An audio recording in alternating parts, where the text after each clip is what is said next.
Good afternoon.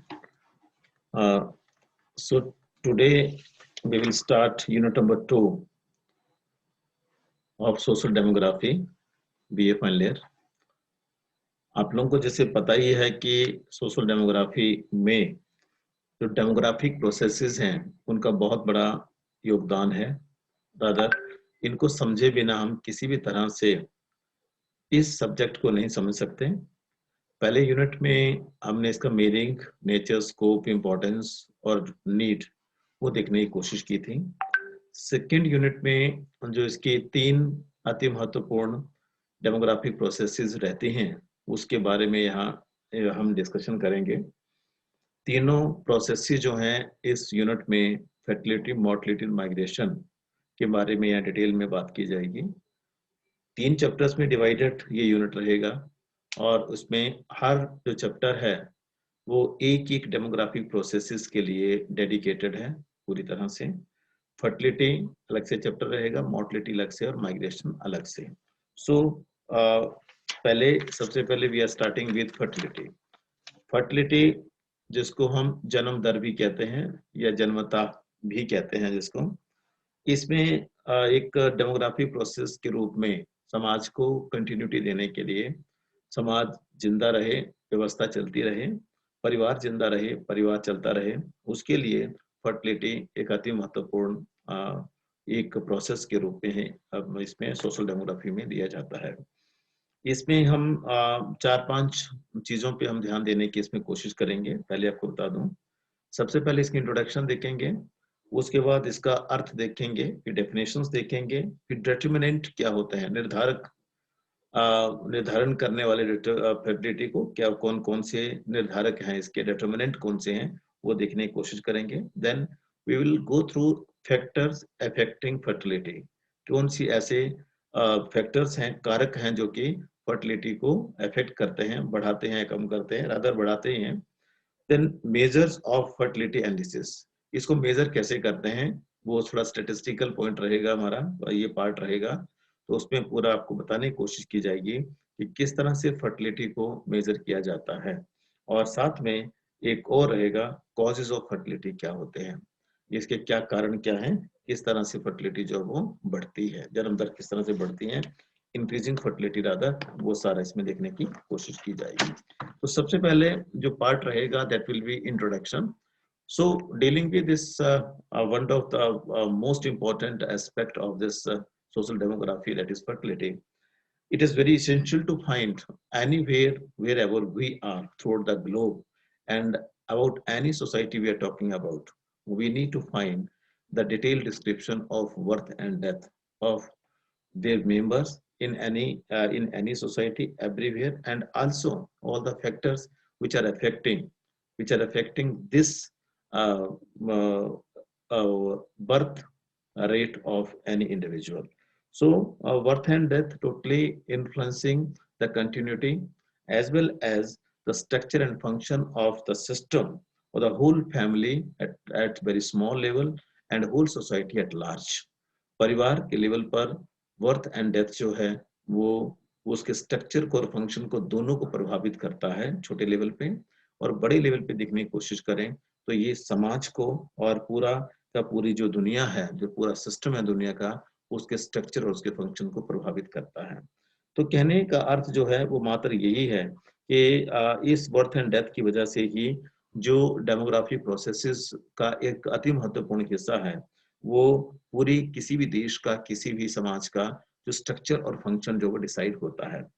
Change और distribution में अगर कहीं change and distribution in this interaction pattern of demographic processes, कोई भी बदलाव अगर इन डेमोग्राफिक प्रोसेसेस में होता है, डेमोग्राफिक प्रोसेसेस जैसे हमने पहले बात की फर्टिलिटी, मोर्टलिटी एंड माइग्रेशन में कोई बदलाव होता है तो definitely it is very important to note it will be affecting society at large, कि समाज को बड़े लेवल पर भी समाज को प्रभावित करता है और उसे उसका जो प्रभाव है वो कुछ इस तरह से रहता है कि वो या तो पॉजिटिव तरीके से या नेगेटिव तरीके से, दोनों तरह से वो समाज को प्रभावित करता है।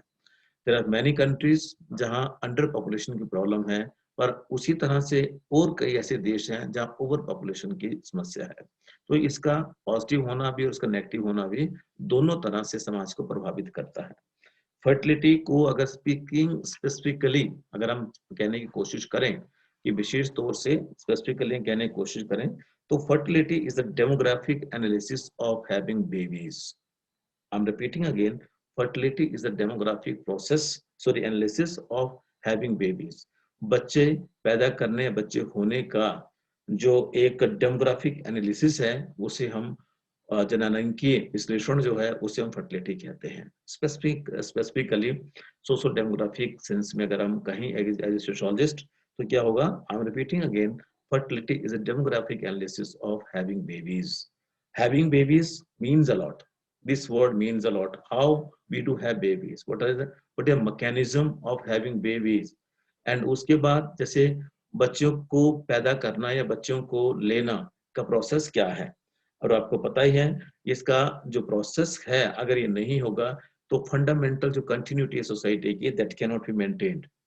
उसे मेंटेन करने के लिए, उसे इंश्योर करने के लिए कि एक एप्रोप्रिएट फैमिली मेंबर हमें मिले, एप्रोप्रिएट फैमिली मेंबर मिले इन सोसाइटी, और जो कि सब तरह की जो सोशल डेवलपमेंट्स हैं उनको सब तरह से प्लान करे और एग्जीक्यूट करे। एग्जीक्यूशन के लिए, प्लानिंग के लिए छोटे लेवल पर फैमिली और बड़े लेवल पर पूरा समाज, उसे उसके लिए इसका होना बहुत बहुत जरूरी है। और जो बच्चों को पैदा करने का, हैविंग बेबीज का जो शब्द मैंने आपके सामने रखा कि demography is fertility is demographic analysis of having babies. तो just to have baby we need one institution which is known as marriage. Marriage आपको जैसे पता ही है, marriage is something rather, baby जो होंगे वो ऐसे नहीं हो सकते, that should be, all baby should be socially approved. वो सामाजिक तौर से अप्रूव होना चाहिए एंड एक्सेप्टेड होना चाहिए, अप्रूव होना चाहिए और वो स्वीकृत होना चाहिए।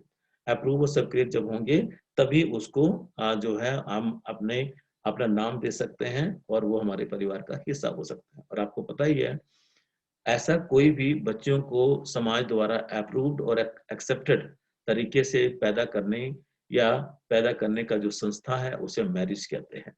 मैरिज जो है वो बहुत बहुत इम्पोर्टेंट इस श्रृंखला में रहेगा, क्योंकि मैरिज जो है वो इसे दो तरह से फर्टिलिटी को देने की कोशिश करता है। रादर फर्टिलिटी को समझाने के लिए, समझने के लिए हमें मैरिज के इस एस्पेक्ट को भी देखना बहुत बहुत जरूरी है। रादर दोबारा से फिर रिपीट करूंगा, मैरिज सिंपली सोशली अप्रूव्ड कैसा इंस्टीट्यूशन है, रादर एसोसिएशन है जो कि एक ऑपोजिट सेक्सेस के, एक लड़की को एक लड़के के साथ जो ऑपोजिट सेक्सेस के लोग हैं उन्हें समाज द्वारा मान्यता प्राप्त तरीके से फैमिली में एंटर करता है और उन्हें बच्चे पैदा करने का अधिकार देता है। तो जो यहाँ शब्द यूज किया गया था हैविंग बेबीज वाला, तो हैविंग बेबी का मतलब यहाँ यही रहेगा। तो इसको हम फर्टिलिटी को जो प्रोसेस है, इसको जो उसका एनालिसिस है, डेमोग्राफिक एनालिसिस है, उस प्रोसेस को हम दो भागों में बांट सकते हैं।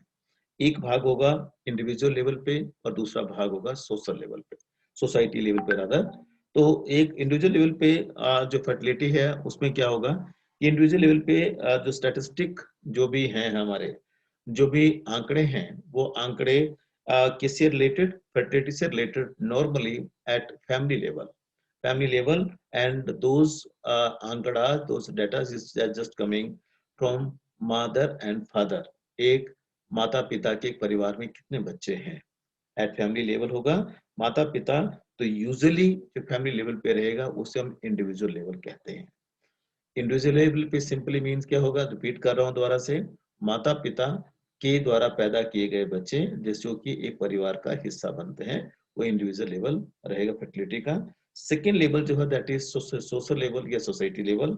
सोशल लेवल में जो स्टेटिस्टिक होंगे वो वहां से फैमिली से निकलकर normally it is different rate of fertility, rather birth status का जो जन्म संबंधी जो आंकड़े हैं उनका डिफरेंट आंकड़े और डिफरेंट लेवल के आंकड़े जो कि सेंसस में दिए जाते हैं, जनगणना में जो होते हैं, और उनकी जो तुलना है, जो उनका कंपैरेटिव एनालिसिस है वो किसके साथ होगा, that is to be calculated in relation with other data of census. जो दूसरा सेंसस का डाटा है उसके साथ उसको कैलकुलेट किया जाएगा, एनालाइज किया जाए तो वो क्या बन जाएगा, सोशल लेवल पे बनेगा। इस तरह से हम कह सकते हैं कि अभी रिसेंट टाइम में, मॉडर्न टाइम में जो भी ये रिसर्चेस हुई हैं मॉडर्न टाइम में, उसके आधार पे हम ये कह सकते हैं कि fertility has increased since many many recent decades. अभी जब से जनसंख्या की गणना होना शुरू हुई है, सेंसस होना शुरू हुआ है, तब से हमने देखा है कि जो फर्टिलिटी है वो रेट बढ़ ही रही है।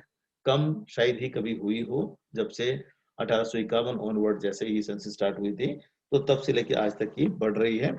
और इस तरह से हम इसको देखने की कोशिश करें तो ये फर्टिलिटी जो है ये फिर हेल्थ के साथ, मैरिटल स्टेटस के साथ, फैमिली कंपोजिशन के साथ, फैमिली पैटर्न के साथ, वुमेन एम्पावरमेंट के साथ, और साथ में वुमेन सबका एम्प्लॉयमेंट के साथ, करियरिज्म के साथ, करियर कैसा हमारा होगा उसके साथ जो है वो उसको जो है इसका बहुत ज्यादा घनिष्ठ संबंध इसका रहता है। और थोड़ा सा हम हिस्टोरिकल पैटर्न में इसको देखने की अगर कोशिश करें तो हिस्टोरिकल पैटर्न में जो डेवलप्ड कंट्रीज हैं लाइक यूएस है और जापान है या यूरोप है, उन्होंने आज से 1600 साल पहले ही, आज से 1600 साल पहले ही they prefer to have very small family. उन्होंने छोटा परिवार जो था 1600 साल पहले उन्होंने प्रेफर कर लिया था। परंतु हम आज भी डेवलपिंग कंट्रीज में जो हम लोग रहते हैं वो आज भी हम रैपिड पॉपुलेशन ग्रोथ का, रादर फर्टिलिटी जो हायर जो फर्टिलिटी रेट है उसके आज भी हम शिकार हैं। कहने का अर्थ क्या हो गया कि आज भी जो डेवलपिंग कंट्रीज हैं, खास करके एशियन, उसमें इंडिया भी है, चाइना भी है, और साथ में अफ्रीका है, लैटिन अमेरिका है, इन देशों में जो फर्टिलिटी है, रादर जो less number of, overall number of जो बर्थ है that is more as compare to developed nation, क्योंकि उन्होंने 1600 साल पहले ही सोच लिया था कि हमने अपने पॉपुलेशन को कम रखना है।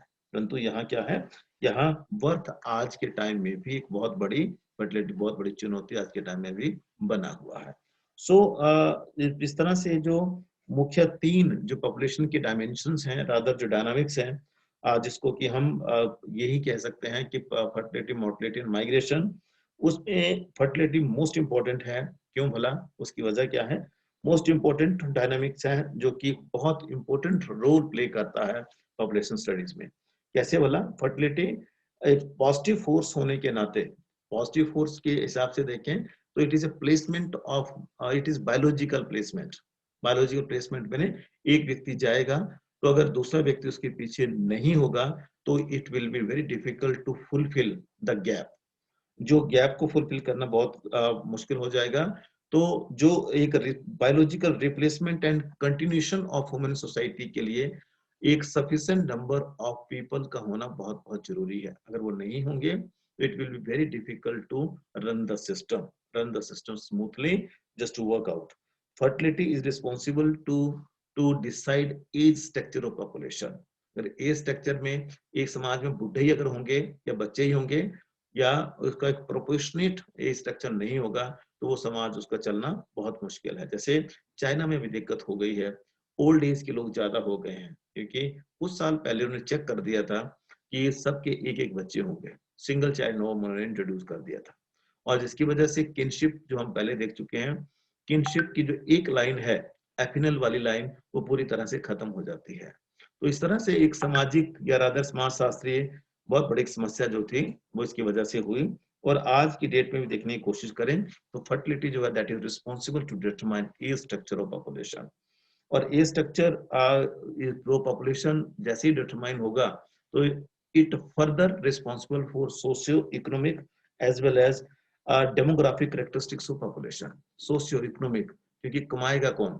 वर्किंग पॉपुलेशन नहीं होगी, 15 से जो 50 साल के बीच में, 45 साल के बीच में लोग नहीं हैं, तो फिर वो कमाएगा कौन? समाज चलेगा कैसे? तो इसीलिए ये बहुत बहुत इंपॉर्टेंट है फर्टिलिटी के लिए। कॉम्प्लेक्स फिनोमेना है, दिखता बहुत आसान है, परंतु इसके साथ जो जुड़ी हुई दूसरी चीजें हैं, सामाजिक हैं, सांस्कृतिक हैं, सोशल हैं, कल्चरल हैं, साइकोलॉजिकल हैं, इकोनॉमिक हैं, पॉलिटिकल हैं, ये वेरिएबल्स जो हैं इसके साथ जुड़े हुए हैं। और ये वेरिएबल एक दूसरे पर डिपेंडेंट है, इंटरडिपेंडेंट है, और इंटर रिलेशनशिप है इन वेरिएबल्स के बीच में। अगर इनके इंटर रिलेशनशिप को हमने कहीं उसको डिस्टर्ब करने की कोशिश की तो अनडाउटली जो रिजल्ट होंगे वो बहुत भयानक हो सकते हैं। इसलिए फर्टिलिटी को हमने मैनेज करना है, तभी एक शब्द जो यूज किया गया है पीछे हमने वो शब्द यूज किया कि डेमोग्राफिक एनालिसिस है ये, जो हैविंग बेबीज, तो बेबीज के लिए डेमोग्राफिक एनालिसिस में हमें उसको मैनेज करना है, ना कि उसको हमने बंद कर देना जैसे चाइना ने गलती की, वैसा नहीं। उसको मैनेज करना है और लोगों को अवेयर करना है, जागरूक करना है लोगों को, इस तरह की चीजों को ना करें। इसलिए सोशल डेमोग्राफिक सब्जेक्ट के रूप में भी हमारे सामने आता है। इसका अगर मीनिंग देखने की कोशिश करें तो सिंपल शब्दों में हम ये कह सकते हैं कि जो फर्टिलिटी है इसका मतलब क्या होता है कि number of birth, live birth, live birth माने जो पैदा होते ही जो एक इमीडिएट बर्थ होता है, उस टाइम अगर किसी की डेथ हो जाती है इस बच्चे की तो वो फर्टिलिटी में नहीं आता है। इसमें क्या होगा, fertility refer to number of live birth relating to women or a group of women, relating to women or a group of women, और उनकी जो पोटेंशियल वुमेन की जो बच्चों को पैदा करने की जो एज है जिसको कि हम फिक्यूंडिटी बोलते हैं, FECUDINTY, FECUNDITY, फिक्यूंडिटी बोलते हैं। It is physiological capacity to produce kids, rather बच्चों को पैदा करने की एक महिला की ये एक जिसको बोलते हैं कि जनन क्षमता, प्रजनन क्षमता है। प्रजनन क्षमता जो होगी किसी व्यक्ति विशेष सॉरी महिला की, उस एज पीरियड में कितने बच्चे वो पैदा करती है, रादर लाइव बच्चे, लाइव जो जिंदा रहेंगे bye a women or a group of women, तो उसे हम क्या कहते हैं, उसकी फर्टिलिटी कहते हैं। परंतु ये जो हम फिक्यूंडिटी की बात करते हैं ये अलग है और फर्टिलिटी अलग है।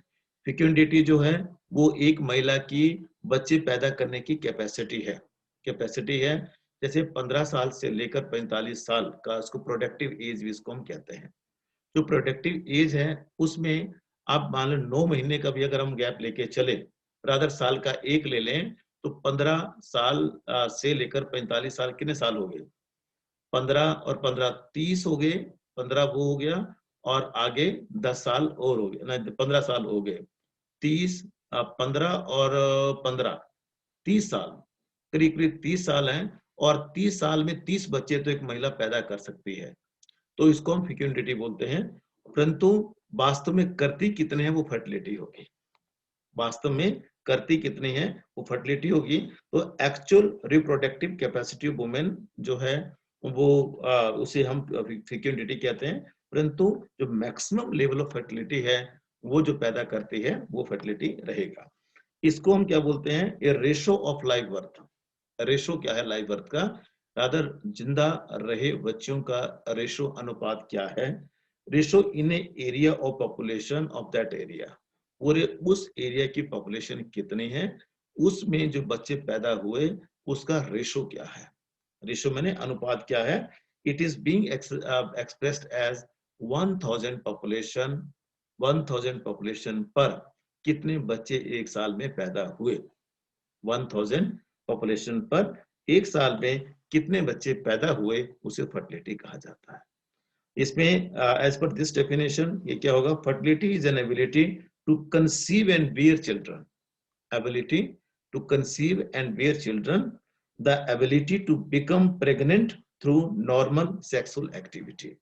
Normal sexual activity mean कि कोई भी ऐसा, जैसे आजकल कई तरह के जो हैं चीजें आ गई हैं कि टेस्ट ट्यूब बेबी का भी कंसेप्ट आ गया है, तो टेस्ट ट्यूब बेबी जो होगा वो फर्टिलिटी में नहीं आएगा। इसमें क्या होगा, नॉर्मल कंसीव करना है, उसमें क्या है फर्टिलिटी, मेडिकल डेफिनेशन में क्या हो जाता है ये, fertility is an ability to conceive and bear children, तो कंसीव करना है, गर्भ धारण करना है और बच्चे को पेट में बॉम में लेना है। Ability to become pregnant, pregnant होना है, और कैसे, through normal sexual activity, normal ना कि और किसी साधन से रादर उस बच्चे को पैदा करना, तो वो हम उसे फर्टिलिटी कहेंगे। बहुत कम शब्दों में कहने की अगर कोशिश करें तो हर सोसाइटी की जो एसेंशियलिटी है, एसेंशियलिटी माने हर सोसाइटी की जो आवश्यकता है वो बर्थ है ही है, और साथ में डेथ रेट भी एक वास्तविकता है। और अभी कोरोना काल में तो आपको पता ही है डेथ रेट्स कितनी कितने डेथ्स हो रही हैं, तो उसमें वो एक दूसरे को ये प्रभावित करता है, एक दूसरे को प्रभावित करेगा। कैसे बोला? Birth and death in a family affect and influence the whole family structure at micro level. Micro level पे, बड़ी अति सूक्ष्म लेवल पे इसका अगर बर्थ ज्यादा हो जाते हैं तब भी स्ट्रक्चर प्रभावित होता है परिवार का, अगर कम रह जाते हैं तब भी स्ट्रक्चर जो प्रभावित होगा। कम कैसे होंगे? जब मृत्यु होगी, और ज्यादा कैसे होंगे? जब वो क्या बोलते हैं उसमें पैदा होंगे, रादर फर्टिलिटी बर्थ लेंगे तो इस तरह से कहने का मतलब ये है कि fertility of women has always been a matter of vital concern for any society wherever we are living. Total fertility जो है that is being studied by government to just plan and execute many policies, family welfare policies as well as many welfare policies for women as well as for child at micro level and for society at large. So इस तरह से एक ministry भी इसके लिए अलग है, ministry भी अलग है, डिपार्टमेंट भी अलग है, और ये सारी की सारी चीजें अलग तरह से इसको मेजर करने की कोशिश की जाती है। तो कुछ एक डेफिनेशंस हैं, उनको आपने देखना है।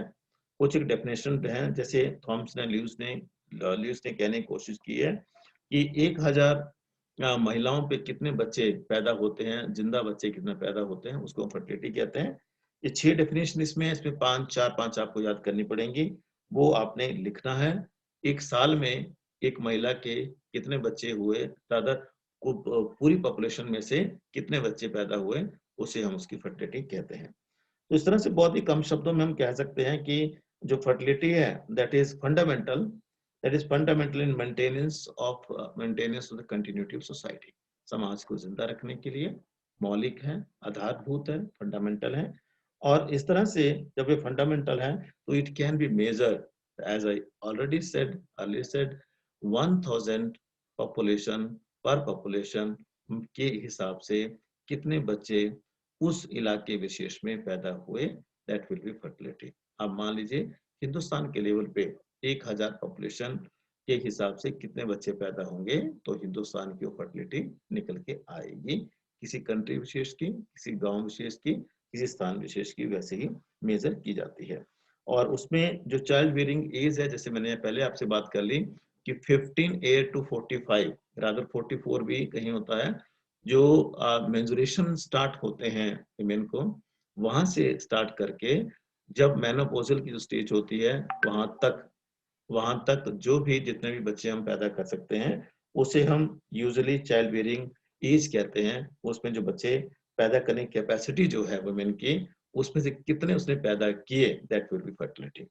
गवर्नमेंट जो है सबका रिकॉर्ड रखती है फर्टिलिटी का, और ताकि वो पॉपुलेशन ग्रो कर रही है, श्रिंक कर रही है, स्टेबल है, या वो उसमें कोई ज्यादा फ्लक्चुएशन हुई है, तो फिर अपने जो भी फैमिली प्लानिंग के प्रोग्राम्स है गवर्नमेंट, उसकी असेसमेंट के लिए भी और साथ में उसको कामयाब बनाने के लिए भी इन सारे आंकड़ों का प्रयोग जो है, सेंसस के आंकड़ों का प्रयोग इसमें किया जाता है।